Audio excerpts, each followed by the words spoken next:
Selamat siang, Pak Wibawanto dan teman-teman sekalian.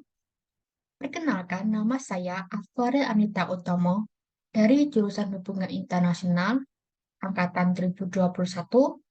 Saya akan menyampaikan dari topik 7 sampai 13. Pada topik 7, keamanan nasional dibuat untuk menghadapi tantangan keamanan yang terjadi pada situasi tertentu. Strategi keamanan nasional dapat diterapkan secara luas atau dengan sehubungan dengan situasi tertentu.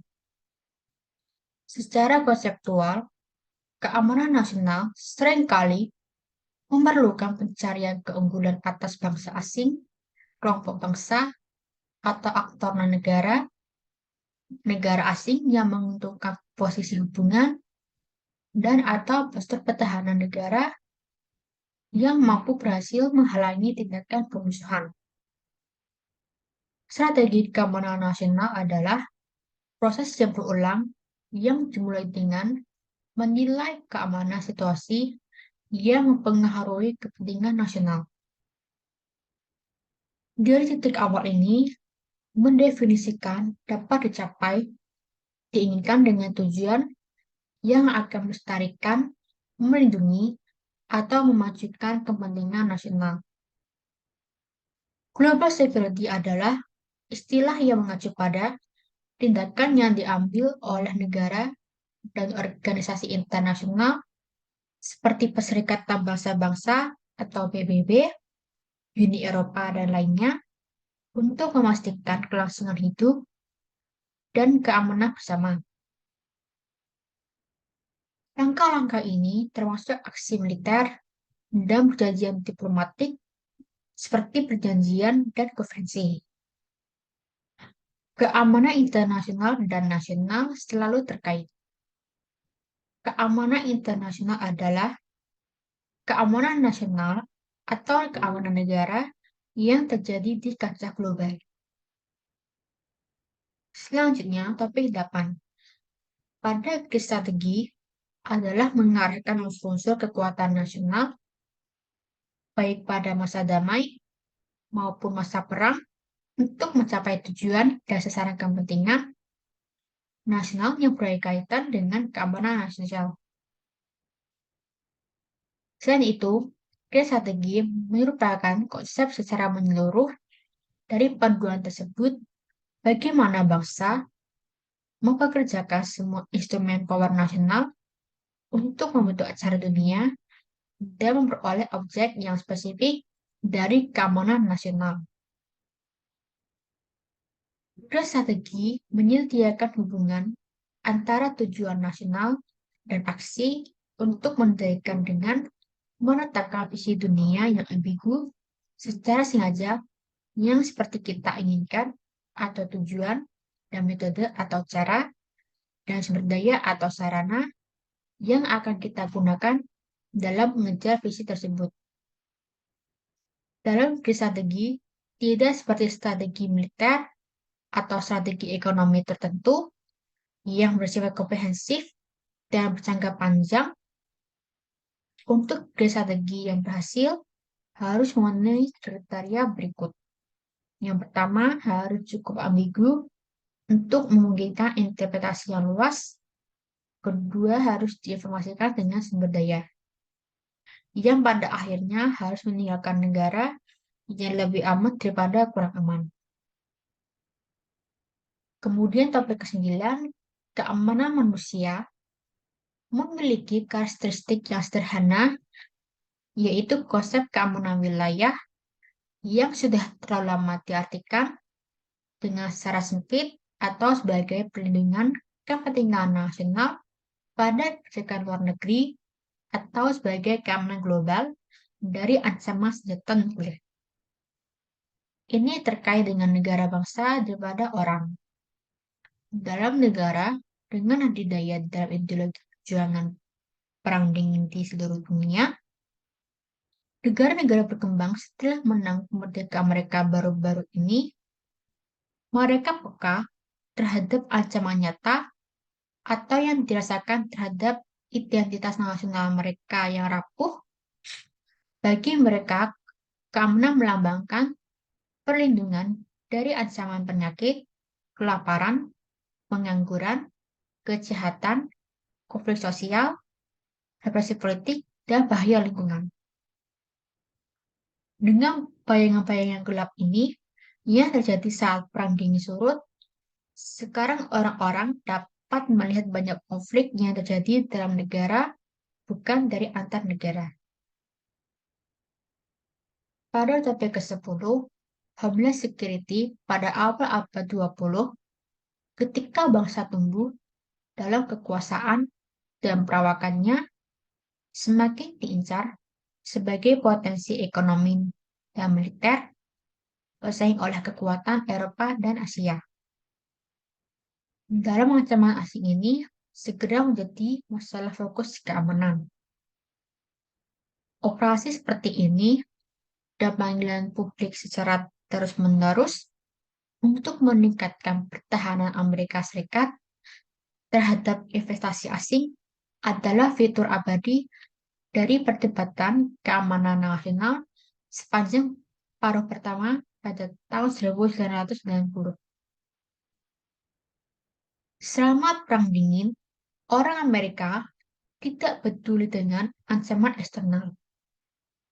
Selama bertahun-tahun awal Perang Dingin, takutan akan agitasi komunis dan sabotase terjadi dengan melambung tinggi.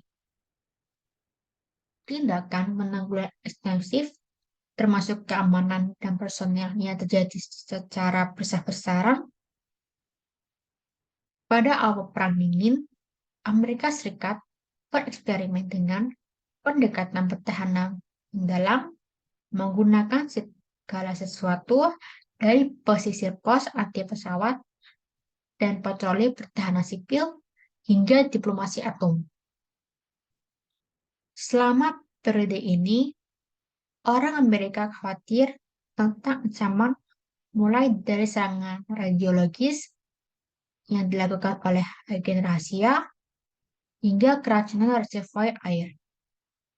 Tetapi, kekhawatiran yang dominan adalah persenjataan nuklir Soviet. Maka, Amerika Serikat mengeluarkan kebijakan dengan memperketat imigrasi dan perbatasan keluar masuk masyarakat dan warga negara asing. Selanjutnya, topik 11. Militer strategi yang dirancang untuk mencapai tujuan politik militer yang tidak terbatas pada aspek tertentu. Setiap strategi menuntut angkatan bersenjata yang berbeda, menimbulkan biaya yang berbeda, dan menjalankan risiko yang berbeda. Pembuat kebijakan keamanan nasional yang mahir dan ahli strategi militer seperti Haspur sangat menyadari bahwa natur dari kedalamannya sangat dalam datang pada waktu dan tempat yang diperlukan hanya jika panggilan itu mendesak. Oleh karena itu, mereka mengembangkan berbagai pilihan inovatif yang dirancang untuk memecahkan masalah tertentu dalam kondisi tertentu, kemudian memilih tindakan yang mereka yakini yang kemungkinan besar akan memperoleh tanggapan yang diinginkan dari teman, musuh, dan pengangkang pagar. Konsep strategis tidak seperti teori berusaha memecahkan masalah tertentu. Tanggung jawab perumusan terletak pada rencana politik militer yang menggabungkan teori, prinsip, kebijakan, dan doktrin yang relevan ke dalam berbagai tesis yang diperhitungkan untuk mencapai tujuan keamanan secara efektif dan efisien, yang meskipun ada anggapan tantangan. Mereka yang dengan terampil menggunakan blok bangunan strategis, aliran pemikiran, dan fundamental lainnya umumnya menikmati kesuksesan yang paling konsisten. Kemudian topik 12. Keamanan cyber merupakan hasil dari peningkatan konektivitas digital, kemajuan teknologi yang cepat, dan pergeseran dalam lanskap ancamannya lebih luas yang telah membuat negara dan aktor yang dikuasai negara selain penjahat dan ekstremis semakin menguji dan mengeksploitasi kerentanan online suatu negara. Sebagai strategi telah mengakui telah memperlakukan overlay terhadap ancaman yang masih ada yang diwakili berbasis negara dan aktor penjahat dan yang disponsori negara teroris yang berbagai terlibat dalam online gangguan, mengakses informasi sensitif, menggunakan web gelap untuk eksploitasi, dan menghapus anonimitas dan enkripsi untuk menyamarkan identitas dan aktivitas ilegal. Di dalam keamanan cyber, ada tanggung jawab besar yang ditempatkan pada pengguna akhir, tetapi kesadaran keamanan dalam dunia maya adalah tanggung jawab semua orang. Penyedia teknologi harus dapat memberikan kontrol data kepada pengguna, pemerintah, dan lembaga penegak hukum yang memantau perilaku yang lebih ekstrim. Kemudian yang terakhir, pada topik ke-13, pada terorisme merupakan fenomena multidimensi yang mencakup unsur politik, ekonomi, sosial, dan ideologi, mendorong orang untuk melakukan tindakan kekerasan dan terlibat dalam kegiatan tersebut. Definisi umum terorisme adalah penggunaan kekerasan atau taktik kekerasan dan bersenjata terhadap warga sipil untuk mengirim pesan guna mencapai tujuan politik. Dengan kata lain, paling tidak, terorisme dapat didefinisikan sebagai taktik kekerasan kriminal yang digunakan untuk mengirim pesan dan mencapai tujuan politik melalui penagihan warga sipil. Dalam terorisme Islam, pada ideologi dan perilaku Salafi yang bersifat Islamis, yang bertujuan untuk menetapkan hukum Islam atau syariah dan negara Salafi Islam Indonesia melalui cara-cara kekerasan yang bertahap dengan menyerang warga sipil untuk mengirim mereka pesan kepada audiens dan untuk mencapai tujuan politik mereka yang lebih luas. Masyarakat diharapkan dapat memanfaatkan pengetahuannya tentang faktor atau elemen penentu dengan multidimensi seperti itu akan meningkatkan pemahaman kita tentang penyebab dan pola mendasar yang terus mengilhami terorisme jihadis. Selain itu, masyarakat perlu sadar bahwa menyamakan agama Islam dengan terorisme itu adalah hal yang salah. Itulah sebabnya ekstremis Islam yang menganjurkan tindakan terorisme dapat disebut teroris Islam yang berusaha menutupi tindakan mereka dengan merangkap agama Islam. Kegiatan ini telah berlangsung sejak tahun 1945 hingga saat ini.